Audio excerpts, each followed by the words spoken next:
జై శ్రీమన్నారాయణ. శ్రీమతే రామానుజాయ నమ. కృష్ణం వందే జగద్గురుం.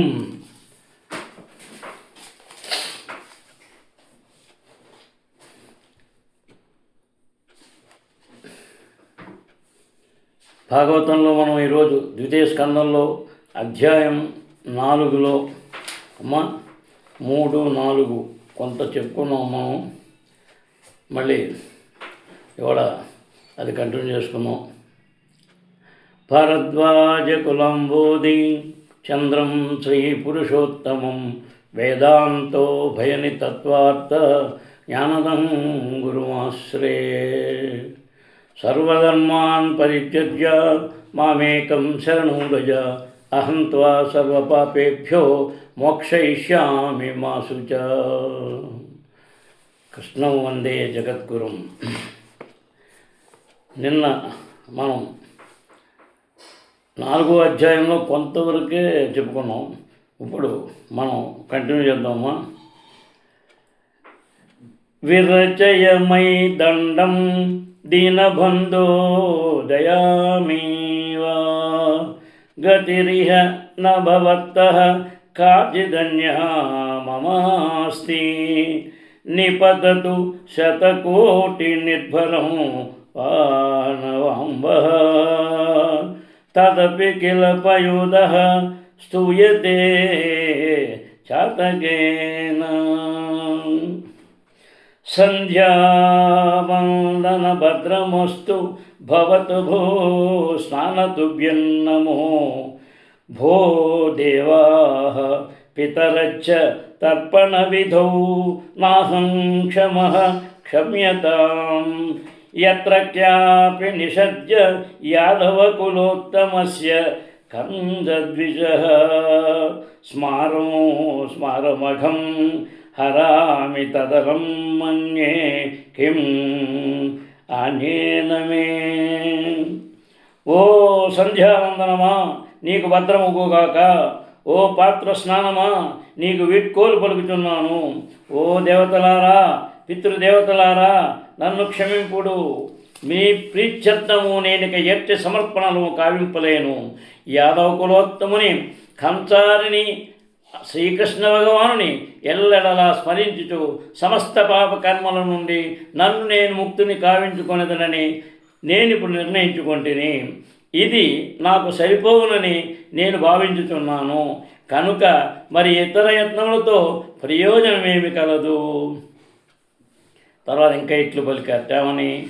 ముగ్ధం మా నిగదంతు నీతి నిపుణా భ్రాంతం మోద్విదైకాః మందం బాంధవ సంచయ జడధియో ముక్తాదరాః సోదరాః ఉన్మత్తం ధనినో వివేక చతురాః కామం మహాదాంబికం మోక్తుం న క్షమ్యతే మనాగపి మనో గోవింద పాదసృహం. మోహగ్రస్తుడైన నైతినని నీతి కోవిదులు నన్ను నిందించుగాక. నేను అది లెక్క చేయను. వైదిక కర్మల యందు నిష్ఠాతులు నన్ను తప్పుదారి పట్టిన వానిగా దూషించవచ్చును. బంధుమిత్రులను భంగపడిన వానిగా పిలవచ్చును. సోదరులు నన్ను మూర్ఖునిగా సంబోధించవచ్చును. ధనవంతులు నన్ను పిచ్చివాడని వేలెత్తి చూపవచ్చును.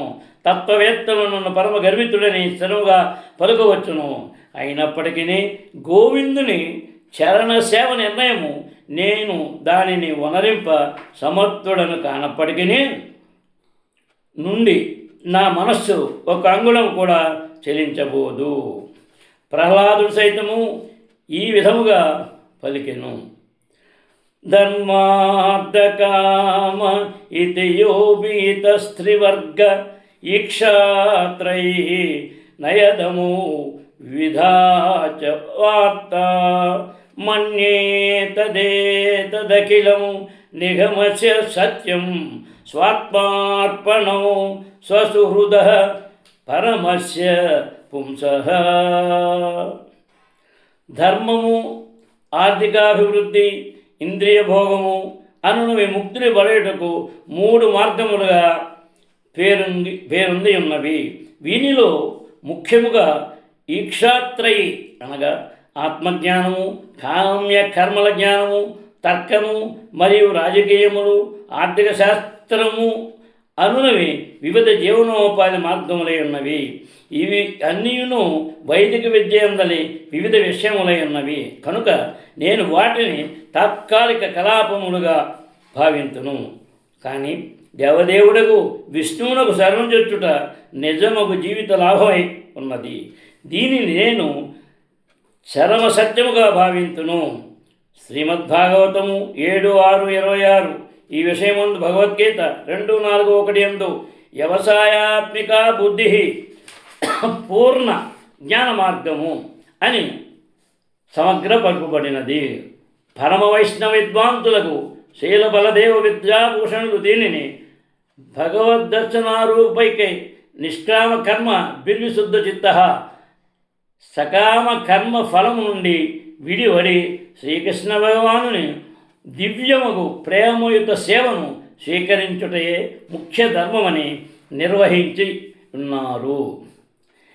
అనగా పరీక్షణ్ మహారాజు సమస్త కర్మకాండీయ భావనలను త్యజించి శ్రీకృష్ణ భగవానుని చరణకమలములను దృఢముగా చేపట్టుట పూర్ణముగా యుక్తమై ఉన్నది. తర్వాత రాజోవాచ సమీచీనౌ వచో బ్రహ్మాన్ సర్వజ్ఞస్య తవానఘ తమో విచిర్యతే మహ్యం హరే కదయత కదా. పరీక్షణ్ మహారాజు పలికెను, ఓ విద్యుత్పూర్ణుడమైన బ్రాహ్మణ, భౌతిక కల్మషములైన కారణమున మీరు సమస్తము నెరిగి ఉన్నారు. కావున మీరు పలికినదంతయు పూర్ణముగా యుక్తమని నాకు తోచుచున్నది. మీరు హరికథలు వర్ణించడి కారణమున మీ వచనములు నా అజ్ఞానాంధకారమును క్రమముగా నశింపజేయుచున్నవి. పరీక్షణ్ మహారాజు యొక్క అభ్యాస సిద్ధమైన అనుభవము ఇచ్చట వెల్లడించబడినది. శ్రద్ధాపూర్ణుడకు భక్తుడు భౌతిక కల్మషములు లేనటువంటి వ్యక్తి నుండి శ్రవణం చేసినప్పుడు శ్రీకృష్ణుని దివ్యము కథలు సూది మందు వలె పనిచేయనని తెలుపుచు ఆ విషయము ప్రస్తావించబడినది. అనగా వ్యాపార ధోరణి గల వ్యక్తులచే ప్రవచింపబడినది, కర్మకాండీయులకు శ్రోతలచే శ్రవణం చేయబడినది అయినప్పుడు శ్రీమద్భాగవతము ఇచ్చట తెలుపుడని రీతిలో అద్భుతంగా పనిచేయబోదు. భక్తియుతముగు హరికథాశ్రవణము సాధారణ విషయములను వినుట వంటిది కాదు. కనుకనే క్రమముగా అజ్ఞానం అంతరించుట అనేది అనుభవం ద్వారా శ్రద్ధావంతులకు శ్రోత దానిని ప్రభావపు అనుభూతిని పడయగలడు. తర్వాత యస్య దేవే పరా భక్త్యర్యథా దేవే తథా గురౌ తస్య తే ఖదితా యద్దాః ప్రకాశంతే మహాత్మనః. శ్వేతస్వతారోపనిషత్తు 6:23. ఆకలిగొన్న వ్యక్తికి ఆహారం నసినప్పుడు అతడు క్షుద్బాధ శమించుడను మరియు భోజనానందనము ఏకకాలమును అనుభవించును. అనగా భోజనము తనకు లభించినదా లేక లభించలేదా అని అతడు తనను ప్రశ్నించుకునే అవసరము లేదు. కనుక శ్రీమద్భాగవత శ్రవణము యొక్క అతి ప్రధానము పరీక్ష ఏమనగా మనుజుడు తత్కార్యము ద్వారా వాస్తవముగు జ్ఞానప్రకాశమును పొందవలసి ఉన్నది. తర్వాత భూయ ఏవ వివిశ్యామి భగవాన్ ఆత్మమాయయా యదేదం సృజతే విశ్వం దుర్విభావ్య మదీశ్వరైః. పురుషోత్తముడకు భగవానుడు తన ఆంతరంగిక శక్తులచే గొప్ప దేవతలకు సైతము అచింత్యములైన ఈ విశ్వములను యథారూపమున ఏ విధముగా సృష్టించునో మీ నుండి నేను తెలుసుకుని కోరుచున్నాను. జిజ్ఞాసపూర్ణమైన ప్రతి మనస్సునందు దృశ్యమాన జగత్తు యొక్క సృష్టికి సంబంధించిన ముఖ్యము ప్రశ్న తప్పక ఉదయించును. కనుకనే గురువు నుండి శ్రీకృష్ణ భగవానుని సమస్త కార్యములను ఎరుగవలసి ఉన్న పరీక్షణ్ మహారాజు వంటి వ్యక్తికి అట్టి విచారణము అసాధారణము కాబోదు. తెలియని ప్రతి విషయమును మనం జ్ఞానవంతులకు మనుషుని నుండి నేర్పవలెను, మరియు ఆయనతో విచారణ కావించవలెను. అటువంటి విచారణలో సృష్టికి సంబంధించిన ప్రశ్నలు సైతము యుక్తుడకు మనుజుడు అడగవలెను. కనుకనే సుఖదేవ గోస్వామి విషయమున పూర్వం తెలుపబడినట్లు ఆధ్యాత్మిక గురువు సర్వజ్ఞుడు అయి ఉండవలెను. ఆ విధముగా భగవానుని గూర్చి శిష్యులకు తెలియని పలు విషయములు యోగ్యుడు గురు ద్వారా విదితములు కాగలవు. ఈ విషయమున పరీక్షణ్ మహారాజు ద్వారా ఒక చక్కని ఉపమానము నెలకొల్పబడుతున్నది. అది గురువు అనే శబ్దంలో ఉంది. ఆ గురువు మరి నిర్ణీతుడు మామూలు కాదు కదా. గురువు అనే శబ్దంలో గొప్పతనం ఉంది. వారి నుంచి మనం తెలుసుకోవాల్సిన విషయాన్ని ఎంత గురుగారితో మనం దాన్ని శ్రవణానందం పొందేటట్టుగా దాన్ని తీసుకుని ఆనందగలుగుతాము. అప్పుడు పరమాత్మ యొక్క పరిపూర్ణ కటాక్షం ఎలా ఉంటుంది? మనము గాంచడి సమస్తము శ్రీకృష్ణ భగవాను శక్తి నుండి ఉద్భవించినదని పరీక్షణ్ మహారాజు ఇదివరకే ఎరిగి ఉండెను. ఆ విధముగా ఆ దేవదేవుని నుండి సమస్తము సృజింపబడినని శ్రీమద్భాగవతపు ఆరంభమునందే జన్మాద్యస్యతః మనం అందరము నేర్చున్నాము. కనుకనే పరీక్షిత్తు ఆ సృష్టి క్రమమును తెలుసుకొనగోరెను. సృష్టికి మూలమున అతడెరిగే ఉన్నాడు. మూలమును లేని ఎడల దేవదేవుడు తన విభిన్న శక్తుల ద్వారా ఈ దృశ్యమాన జగత్తును ఏ విధముగా సృష్టించునని అతడు ప్రశ్నించి ఉండేవాడు కాడు. ఈ జగము ఎవరో ఒక సృష్టికర్తచే సృష్టించబడి ఉందనియు అప్రయత్నముగా సృజింపబడలేదనియు సామాన్యుడు సైతము ఎరుగును. ఏదేని ఒక వస్తువు అప్రయత్నముగా సృష్టించబడుట అనే విషయము ఈ జగమున మన అనుభవంలో లేదు. విద్యుత్ శక్తి పనిచేసినట్లుగా సృజనాత్మక శక్తియు స్వతంత్రమైనది మరియు అప్రయత్నముగా వర్తించున్నది అని మూర్ఖజనులు కొందరు పలుకుదురు. కానీ బుద్ధిమంతుడకు మనుజుడు విద్యుత్ శక్తి సైతము నిపుణుడైన ఇంజనీరుచే విద్యుత్ సౌధమున ఉత్పత్తి చేయబడుననియు ఆ విధముగా అది స్థానిక ఇంజనీరు పర్యవేక్షణలో సర్వత్ర పంపిణీ చేయబడుననియు ఎరుగును. సృష్టి విషయమున భగవానుని పర్యవేక్షణను గూర్చి భగవద్గీత 9:10 పేర్కొనబడినది. భౌతిక శక్తి అన్నది భగవానుని అట్టి పలు శక్తులలో ఒకటిని అతడు స్పష్టంగా తెలియబడినది. పరాస్య శక్తిర్వి విధైవ శ్రూయతే అను భవశూన్యుడకు బాలుడు ఎలక్ట్రానిక్ చేసడి గమ్మత్తులకు లేదా విద్యుత్తుచే చేయబడిన పలు ఇతర అద్భుతములకు అబ్బురపడుచవచ్చునేమో కానీ అనుభవజ్ఞుడు మనుజుడు మాత్రము అట్టి కార్యము మనకు శక్తిని సృజించు ఒక మనుజుడు కలడని ఎరిగి ఉండును. అదేవిధముగా ఈ జగత్తులోని నామమాత్ర పండితులు తత్వవేత్తలు తమ మనోకల్పనల ద్వారా విశ్వము యొక్క విరాకార సృష్టిని గూర్చి పెక్కు భ్రమపూర్వక సిద్ధాంతములు ప్రతిపాదించినను బుద్ధిమంతులకు భక్తులు మాత్రము విద్యుచ్ఛక్తి ఉత్పాదనమును స్థానిక ఇంజనీరు ఉన్నట్లుగానే సృష్టి వెనుక దేవదేవుని హస్తం కలదని భగవద్గీత అధ్యయనము ద్వారా ఎరుగగలుగును. పరిశోధన విద్యార్థి ప్రతి విషయములోని కార్యకారణములను కనుగొనినను బ్రహ్మ, శివుడు, ఇంద్రుడు, పలు ఇతర దేవతలు వంటి గొప్ప పరిశోధన విద్యార్థులే కొన్ని మార్లు భగవానుని అద్భుతముకు సృజనాత్మక శక్తిని గార్చి భ్రమకు గురియగుదురు. అట్టి యద అల్ప విషయములందు వ్యవహరించు అల్ప లౌకిక విద్వాంసులు గూర్చి వేరుగా తెలుపునదేమున్నది. విశ్వమందర వివిధ లోకములలోని జీవన స్థితులు ఎందు తన భేదం ఉన్నట్లుగాను మరియు ఒక లోకం ఇతర లోకముల కన్నాను ఉన్నతమైనట్లుగాను ఆయా లోకములందరి జీవులు మేధస్సు సైతము భిన్న భిన్న నిత్య విలువలను కలిగిండును. భగవద్గీత యందు తెలువడినట్లు బ్రహ్మలోకవాసులు ఆయుర్దాయమును ఈ మత్స్యలోకవాసులకు అచింత్యమైనది. బ్రహ్మదేవుని నిశ్చయాత్మక మేధస్సుతో ఈ లోకమునందరి ఎంతటి ఘనశాస్త్రజ్ఞునికైనను అచింత్యమైనది. ఎవరైనను పోల్చవచ్చును. అంతటి ఘనమగు మేధాశక్తితో బ్రహ్మదేవుడు సైతము తన ఘనమైన రచన అంటే బ్రహ్మ సంహిత 5:1 యందు ఈ విధముగా వర్ణించెను. తర్వాత ఈశ్వర పరమః కృష్ణ సచ్చిదానంద విగ్రహ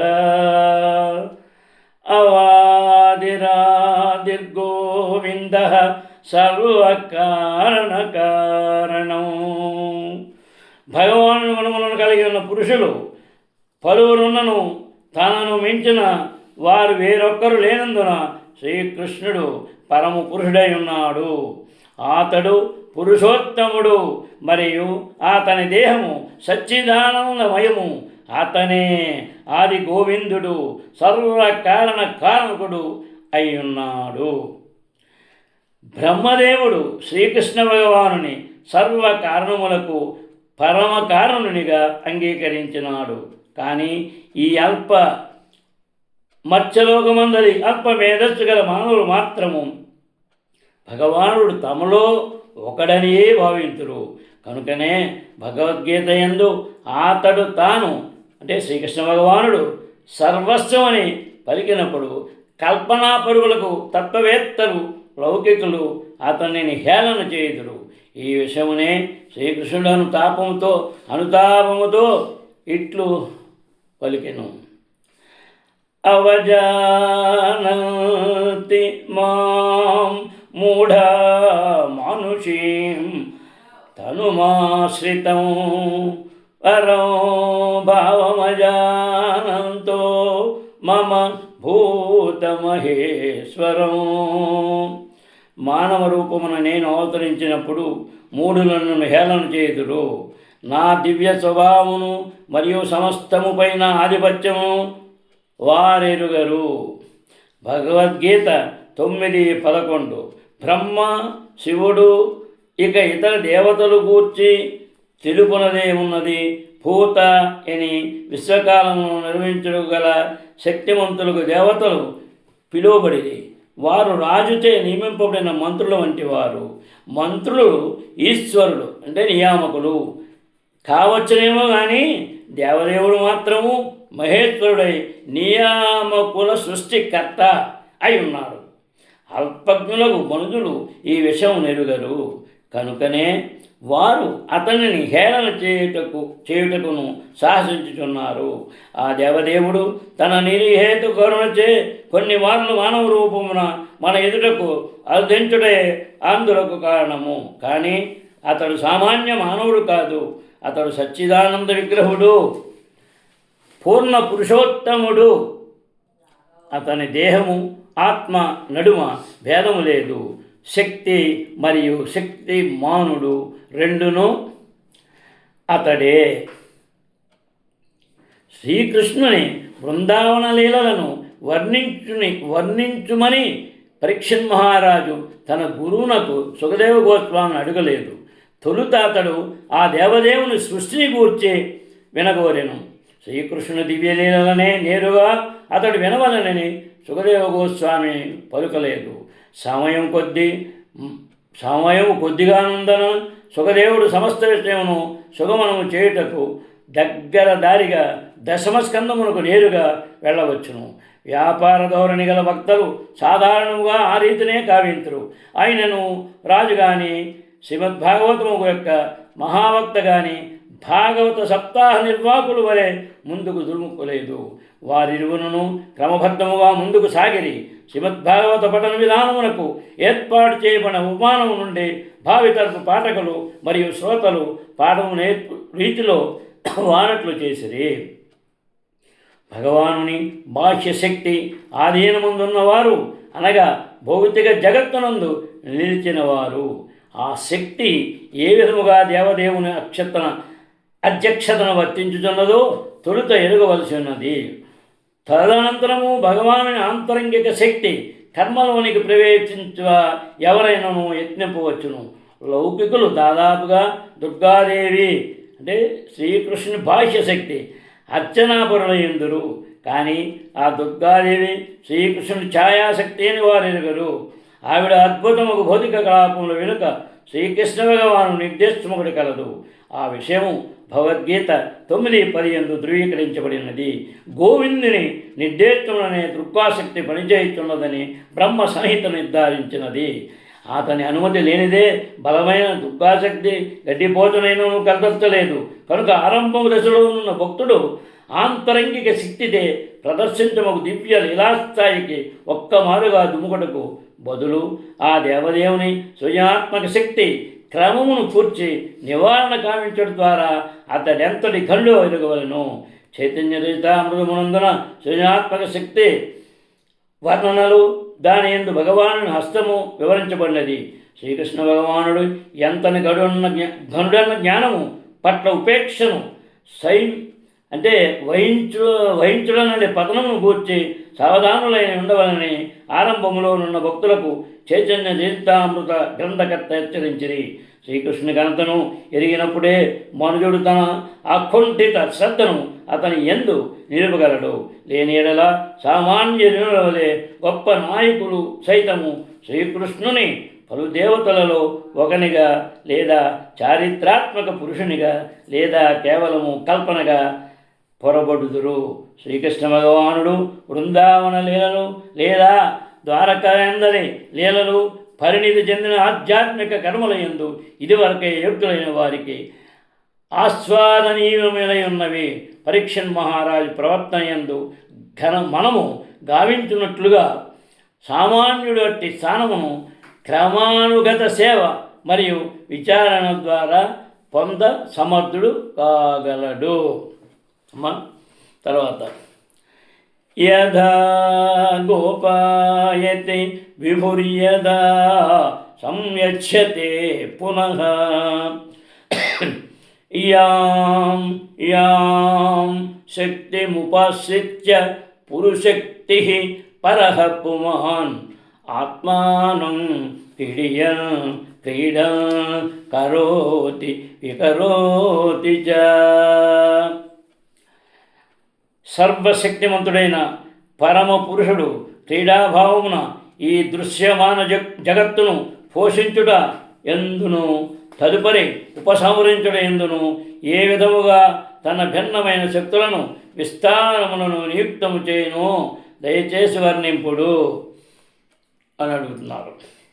కఠోపనిషత్తు 2:2-1-3 నందు దేవదేవుడు నిత్యులకు జీవులతో నిత్యుడనియు నిత్యో నిత్యానాం చేతనాం మరియు అసంఖ్యాక జీవులను పోషించు అద్వితీయ పరమపురుషుడైనయు ఏకో బాహూనాం యో విదధాతి కామాం వర్ణింపబడినాడు.